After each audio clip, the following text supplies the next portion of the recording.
नमस्कार, मैं अमित कुमार। आज के इस वीडियो में बात करेंगे दोस्तों कि पाकिस्तान ने ईरान पर हमला कर दिया। जैसा कि मैंने सुबह वीडियो आपको बता ही दिया था कि पाकिस्तान ऐसा कर सकता है, क्योंकि साथियों ईरान ने पाकिस्तान के बलूचिस्तान के एक जो आतंकी संगठन था जिसका नाम जैश अल अदल था, उस पर हमला कर दिया था, जिसमें 2 सिविलियन बच्चे मारे गए थे, साथ ही साथ 3 महिलाएं बताई गई कि उसमें घायल हो चुकी हैं। और इसमें साथियों पाकिस्तान ने बार बार कहा था कि अब हम इसका बदला जरूर लेंगे। और साथियों अब पाकिस्तान ने बलूचिस्तान के सिस्तान पर साथियों हमला कर दिया है, जहां पर बलोच आर्मी और बलोच जो फ्रंट आर्मी है उस पर हमला यहां पर बेसिकली किया हुआ है, एयर स्ट्राइक कर दी है। तो अब ईरान इसका किस प्रकार से जवाब देगा यह देखना बहुत जरूरी हो जाता है। लेकिन साथियों कहीं ना कहीं पूरा का पूरा विश्व युद्ध की पूरी तरह से चपेट में आ चुका है। हो सकता है कि हमें जल्दी ही वर्ल्ड वॉर 3 देखने को मिल जाए, तृतीय विश्व युद्ध हमें देखने को मिल जाए। आपने अभी देखा था कि रूस और यूक्रेन का युद्ध अभी थमने का नाम नहीं ले रहा है। वो युद्ध साथियों होता जा रहा है, लेकिन अभी हमारा ध्यान उस तरफ नहीं जा रहा। हमारा ध्यान कहां पर आ गया? इजराइल और गाजा पट्टी, जहां पर फिलिस्तीनी और हमास के बीच में लगातार युद्ध चल रहा है। उसी के बीच में साथियों एक और खबर आती है कि हुतीज लगातार यूएस और इजराइल के जो शिप हैं उन पर लगातार अटैक कर रहे हैं। ठीक है, तो यूएस क्या करता है कि यमन पर हमला कर देता है। तो साथियों वो न्यूज भी काफी वायरल हो जाती है और अभी वो मामला भी शांत नहीं हुआ था। यूएसए यहां पर इंडिया से डिमांड करता है, ऑस्ट्रेलिया से डिमांड करता है, बाकी और देशों से भी डिमांड करता है कि हुतीज और यमन पर हमला कर दो, जिससे कि ये जो शिप्स पर अटैक हो रहे हैं ये अटैक बंद हो जाए। लेकिन अगर इनडायरेक्ट वे में देखें तो यूएसए चाह रहा था कि हम इस युद्ध में हिस्सा ना लें और हम किसी और को अगुवाई करवा दें और खुद साथियों पीछे बने रहें, और उन्होंने उसका नाम दिया था गार्डियन। लेकिन साथियों ईरान ने 2 दिन पहले इराक और सीरिया पर हमला किया। उसके बाद ईरान ने किस पर हमला कर दिया? अपने पड़ोसी मुल्क पाकिस्तान पर हमला कर दिया। अब यह युद्ध वैसे तो साथियों सिया और सुन्नी के बीच में था, लेकिन यह युद्ध साथियों अब 2 देशों के बीच में लड़ा जाना है, क्योंकि यहां पर जो बलोच है साथियों उन्होंने भी अब यह घोषणा कर दी है कि अब हम पाकिस्तान से सीधी सीधी फाइट करेंगे और अब हम पूरी तरह से तैयार हैं। ठीक है, इसी बीच साथियों चाइना अपना एक रिएक्शन देता है 2 दिन पहले कि एक पीसफुल एशिया के लिए एक पीसफुल एक मीटिंग बुलाई जाए, जिसमें लोगों को आपस में सीज फायर के लिए तैयार किया जाए। लेकिन पाकिस्तान यहां पर चीन की भी बिल्कुल नहीं सुनता है। हो सकता है कि चीन ये ना चाहता हो कि कहीं से यूएसए यहां पर अपने आप को वर्चस्व में दिखाए, अपने आप को पावरफुल दिखाए। उससे पहले चाइना ने ही ये डिमांड कर दी कि हम एशिया की एक मीटिंग बुला लेते हैं, लेकिन पाकिस्तान इसको रिफ्यूज कर देता है, पाकिस्तान मना कर देता है। और क्या कर देता है साथियों? और सिंपल सा अटैक कर देता है। वो सोचता नहीं है साथियों। उन्होंने विदेशी मंत्री जो कि ईरान के विदेशी मंत्री थे उनको उनके देश में भेज दिया कि आप अपने देश में जाओ, और अपना जो विदेशी मंत्री था वहां पर उसको साथियों देश बुला लिया और फिर इस तरीके से अटैक कर दिया। और अपने जो राजनयिक जो साथियों जो होते हैं संबंध थे उनको खत्म कर दिया। तेहरान से जो भी और तालिबान से जो भी साथियों इनकी एक्सचेंज होती थी, एक्सपोर्ट इंपोर्ट होता था, उस पर भी अब समस्याएं आने लगी हैं। तो क्या पाकिस्तान पूरी तरह से घिरता जा रहा है? पाकिस्तान के दोस्तों 4 पड़ोसी देश हैं और चारों ही पड़ोसी देश उनसे बन नहीं रही है। क्या यूएसए अकेला पाकिस्तान को सपोर्ट कर देगा? क्या यूएसए अकेला ही साथियों पूरी तरह से मदद पहुंचा देगा? साथियों पाकिस्तान के पहले नक्शे पर चलते हैं और देखने का प्रयास करते हैं कि पाकिस्तान के पड़ोसी देश कौन से हैं, तब फिर ये सारी खबरों पर चर्चा करेंगे और वार्ता करेंगे। यहां पर साथियों आप देखेंगे तो ये आपका पाकिस्तान है, ये वाला इलाका, और जब ये पाकिस्तान है तो ये आपका इंडिया है, ये अफगानिस्तान है और ये ईरान है। इधर साथियों ये चाइना से अटैच है। ध्यान से चीजों को समझिएगा कि जब बात ऐसी हो जाती है कि इसकी भारत से बनती नहीं है, ईरान से भी इसने अब बिगाड़ ली, इसकी अफगानिस्तान से। जैसे ही साथियों पाकिस्तान ने ईरान पर हमला किया, ईरान के सिस्तान पर हमला किया, अफगानिस्तान के जो तालिबानी लोग थे, जो सरकार थी वो आगे आ गई, कहा कि अब ज्यादा उद्यम किया, हमारी ट्रकों को आने नहीं दिया, तो हम भी अटैक करने में पीछे नहीं हटेंगे और पाकिस्तान में जो इंपोर्ट हो रहे हैं हमारा सामान, हम वो पूरी तरह से ठप कर देंगे, अब ट्रक को बिल्कुल नहीं जाने देंगे। तो यहां पर साथियों अफगानिस्तान भी आगे आ जाता है। तो जब यहां पर एक्सपोर्ट इंपोर्ट बंद हो जाएगा तो, और साथ ही साथ अब ये अपनी चाइना से भी बिगाड़ रहा है, क्योंकि इसकी साथियों चाइना से काफी अच्छी पैठ बनी हुई थी। क्यों? क्योंकि चाइना ने बहुत सारा धन साथियों यहां पर पाकिस्तान में इन्वेस्ट किया हुआ था। लेकिन पाकिस्तान में साथियों एक देश और इंटरेस्ट ले रहा है, वो है यूएसए। कौन है? यूएसए। यूएसए यहां पे इंटरेस्ट क्यों ले रहा है? क्योंकि उसे पता है कि पाकिस्तान में बहुत ज्यादा धन की जरूरत है और हाल ही में फरवरी में 8 फरवरी को पाकिस्तान में चुनाव भी होना है। लेकिन उस चुनाव से पहले क्यों ना पाकिस्तान को एक ऐसी जंग में धकेल दिया जाए कि वो चुनाव से पीछे हटे और हमले पर ध्यान दे, अपने युद्ध पर ध्यान दे। क्या आपने वो वाली एक कहावत सुनी थी कि आधे इधर जाओ आधे इधर जाओ बाकी मेरे पीछे आओ? ऐसी हालत पाकिस्तान की होने वाली है। क्योंकि साथियों पाकिस्तान के पास जितनी आर्मी है, अगर ईरान एक तरफ से हमला कर रहा है और ईरान अपनी अगर यहां पर आर्मी भेज देता है तो क्या पाकिस्तान उससे लड़ पाएगा? क्या इतनी ताकत पाकिस्तान के पास है? क्या इतना सोर्स उसके पास है? क्या इतना एमिशन उसके पास है? नहीं है ना। और साथ ही साथ अगर यहां पर भारत भी युद्ध में शामिल हो जाता है, वो जम्मू कश्मीर में अटैक करने लगता है, तो क्या पीओके पाकिस्तान को छोड़ना नहीं पड़ेगा? अफगानिस्तान इधर से घुसपैठ शुरू कर देता है तो पाकिस्तान आखिर जाएगा कहां? तो इस तरीके से साथियों पाकिस्तान चौतरफा घिरता हुआ नजर आ रहा है।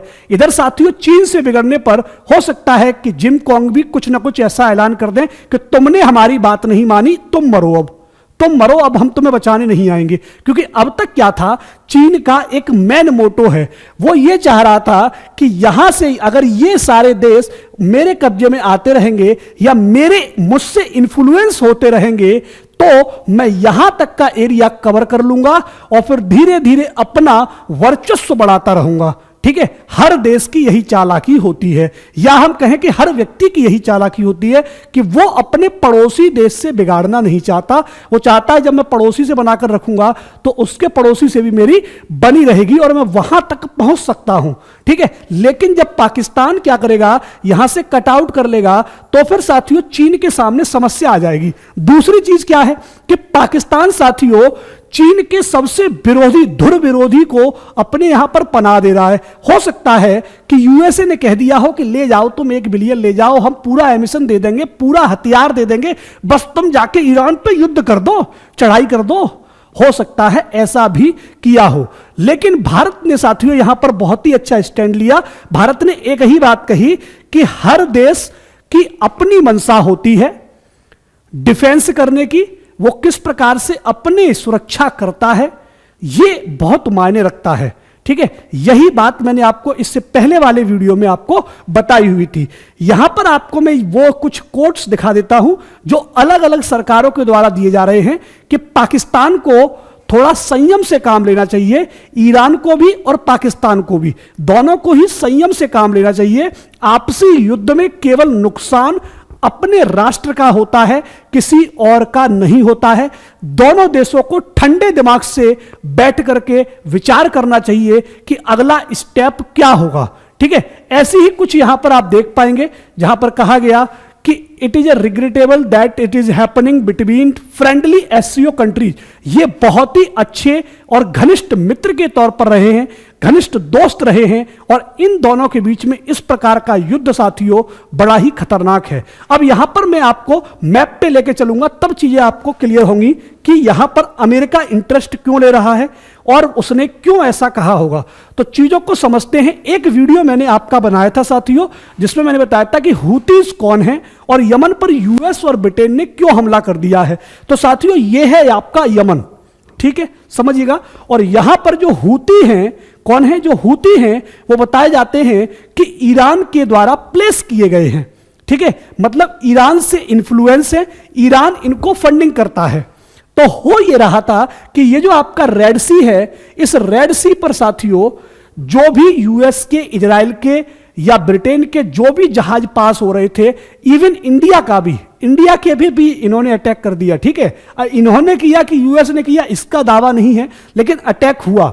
ठीक है, तो यूएस ने कहा कि भारत तुम भी मारो, ये हुतीज हैं, लेकिन इनडायरेक्ट वे में साथियों वो कहीं ना कहीं हो सकता है कि अमेरिका इन्फ्लुएंस करना चाह रहा हो कि देखो इन्होंने तुम्हारा भी जहाज नहीं छोड़ा, तुम तो कह रहे थे हमारा बहुत अच्छा दोस्त है, ठीक है, मारो तुम भी।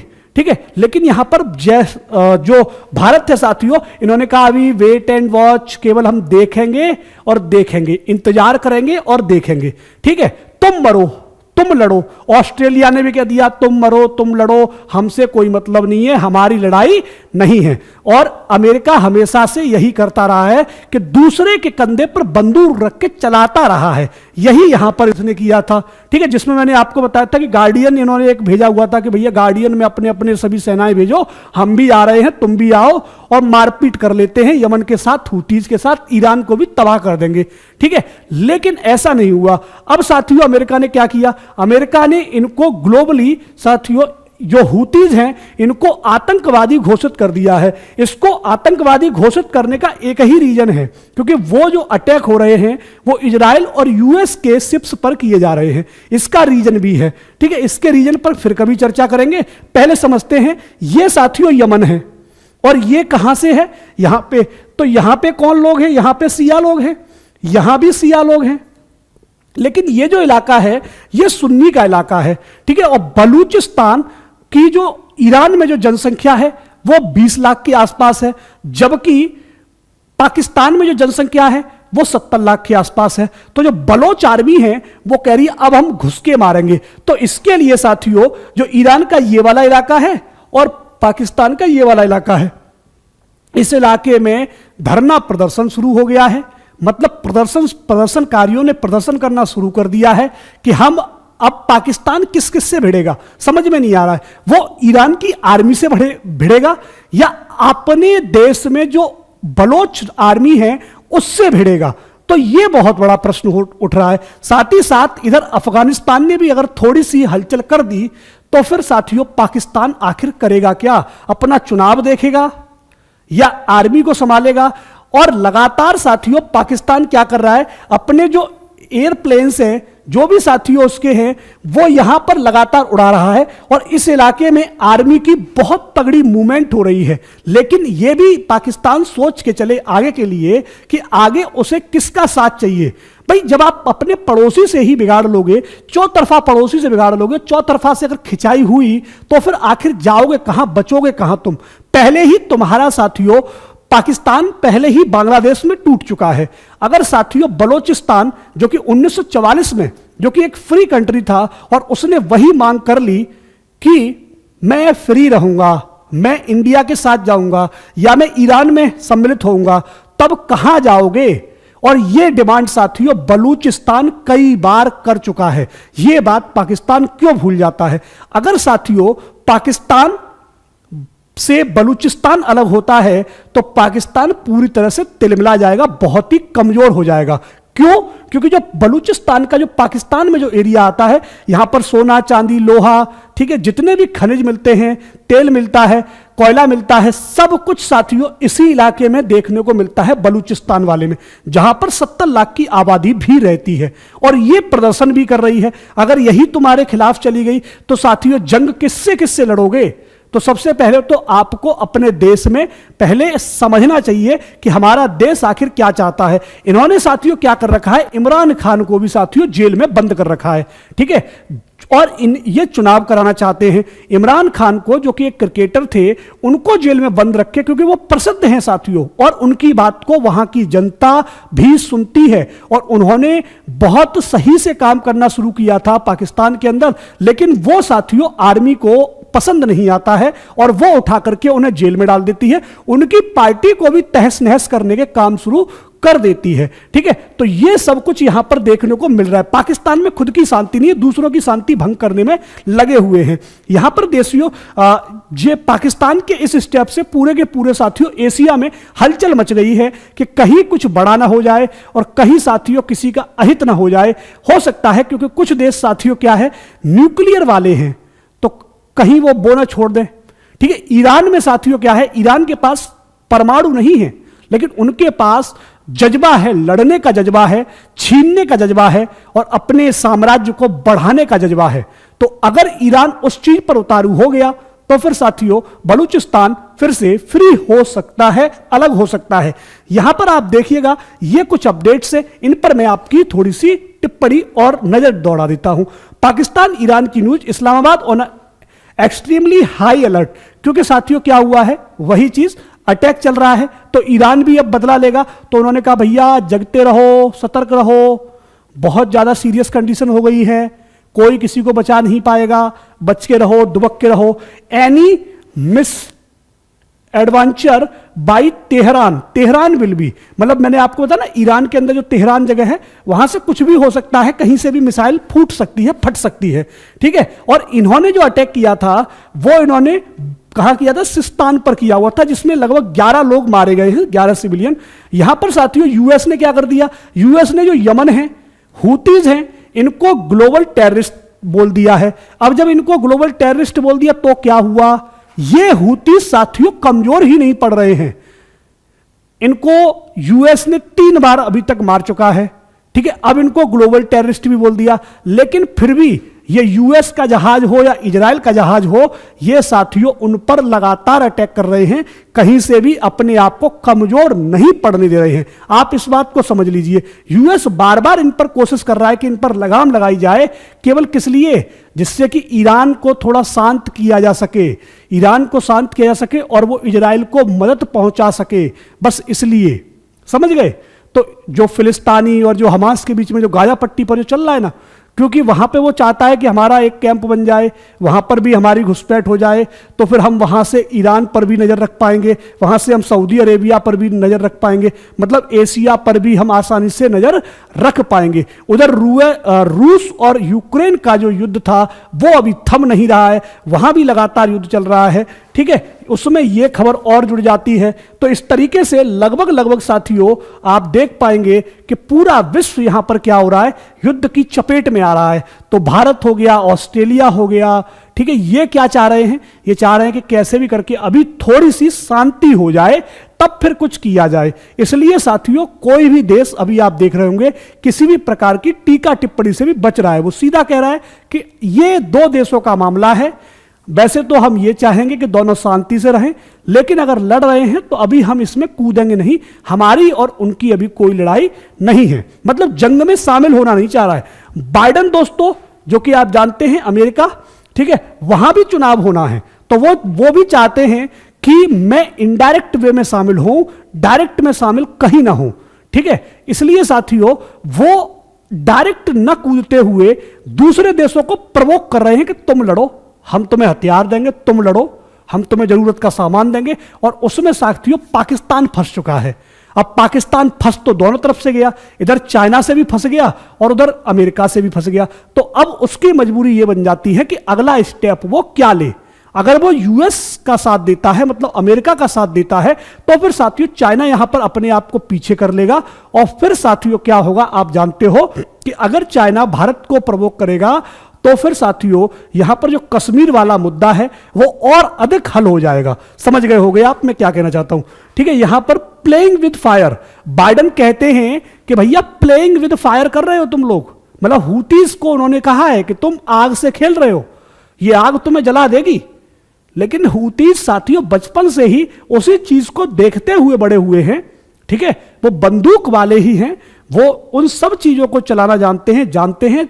और वो क्या कर रहे, रेड सी पर तो कर ही रहे, साथ ही साथ जो अब पर्सिया वाला जो इलाका है, ईरान वाला, वहां पर भी उन्होंने अटैक करना शुरू कर दिया है, मतलब सिया पर भी, ठीक है, सिया वहां पर भी अपना आपको बैलेंस करने की कोशिश कर रहे हैं। तो यहां पर आप समझ में आ गई।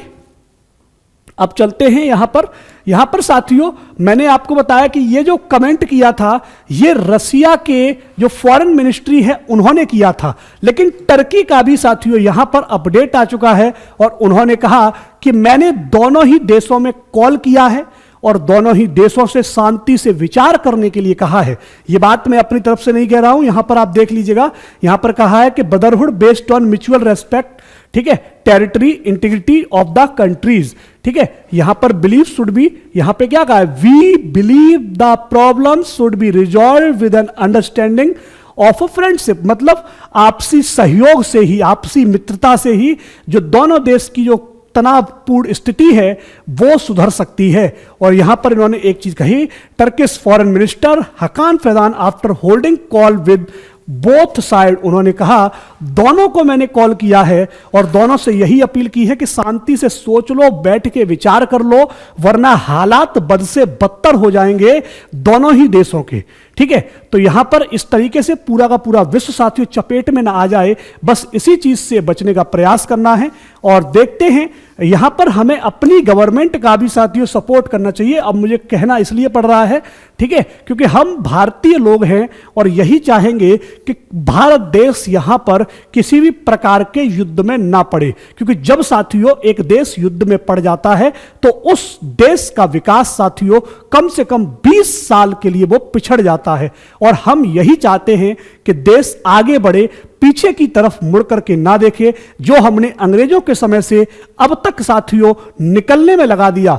1947 में हम आजाद हुए थे, लेकिन विकसित अब हो पा रहे हैं, ऐसा प्रधानमंत्री जी कहते हैं, ठीक है, कि विकसित अब हो रहे हैं। तो हम उसी स्थिति में ना पहुंचे जिस स्थिति में अंग्रेज हमें छोड़ के गए थे। अमेरिका हो, ब्रिटेन हो, ये चाहेंगे कि देश इसमें और ज्यादा कूदें, क्योंकि वो तो चाहते हैं कि देश जब बर्बाद होंगे तभी वो हमसे कुछ मांगेंगे और हम उन पर अपना हक जमा पाएंगे। तो इससे साथियों बचने का प्रयास करना है। वेट एंड वॉच की स्थिति जो बनी हुई है उसी पर हमें अभी कायम रहना है। बाकी देखते हैं, जब आंच अपने घर तक आएगी तो लाठी साथियों खुद ब खुद चल जाएगी। मिलते हैं आप सभी से एक नई वीडियो में, तब तक के लिए नमस्कार। अगर इस पर कोई भी अपडेट आती है तो आपको इसी चैनल के माध्यम से दे दी जाएगी। Thank you to all. पढ़ते रहें, मस्त रहें, घर पर रहें, स्वस्थ रहें।